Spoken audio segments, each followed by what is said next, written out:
அந்த படுகொலையை தடுத்திருந்தால் நாம் பெருமைப்படலாம், இந்த அரசின் நடவடிக்கையை பாராட்டலாம். ஆனால் படுகொலை நிகழ்ந்துவிட்டது. 26 அப்பாவிகள் உயிரிழந்திருக்கிறார்கள். இந்த நிலையிலே நாங்கள் துல்லியமாக தாக்குதல் நடத்தியிருக்கிறோம், திருப்பி தாக்கியிருக்கிறோம் என்று பெருமை பொங்க பேசுகிறோம்.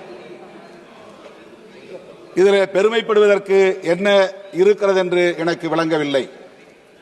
மிகப்பெரிய நாடு, பாகிஸ்தானோடு ஒப்பிடுகிற போது பல மடங்கு வலிமையுள்ள ஒரு தேசம், 140 கோடி மக்கள் தொகையை கொண்ட ஒரு பெரிய நாட்டை மிக இலகுவாக அவர்கள் உள்ளே புகுந்து தாக்கிவிட முடியும் என்பதற்கு ஒரு சான்றாக இந்த பகல்காம் தாக்குதல் மீண்டும் ஒரு அச்சுறுத்தலை ஏற்படுத்தி இருக்கிறது. இது நாட்டின் பாதுகாப்புக்கு விடப்பட்ட சவால்.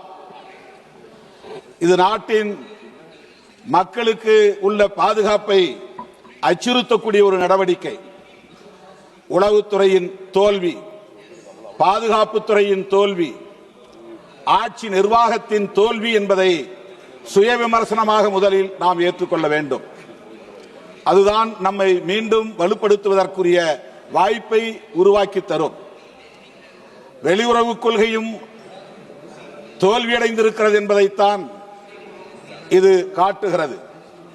காஷ்மீர் தொடர்பாக நாம் எடுத்திருக்கிற நிலைப்பாடும் தோல்வியடைந்திருக்கிறது என்பதைத்தான் இந்த தாக்குதல் உறுதிப்படுத்தி இருக்கிறது. அரசமைப்பு சட்டம் உறுப்பு எண் 370 நீக்கிவிட்டால் காஷ்மீர் சுதந்திர தேசமாக மாறிவிடும், பயங்கரவாதம் முற்றாக ஒழிந்துவிடும், பொதுமக்கள் அங்கே சுதந்திரமாக உழவ முடியும், சுற்றுலா வளர்ச்சியடையும் என்றெல்லாம் நம்முடைய அரசின் தரப்பிலே சொல்லப்பட்டது.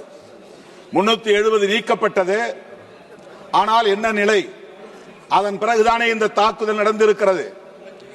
அரசு நமக்கு பாதுகாப்பு தரும் என்கிற நம்பிக்கையின் அடிப்படையில் தானே பொதுமக்கள் சுற்றுலா பயணம் மேற்கொண்டார்கள். ஆனால் எல்லை தாண்டிய பயங்கரவாதம் ஊடுருவியது எப்படி? அதை தடுக்க முடியாத நிலை ஏற்பட்டது எப்படி?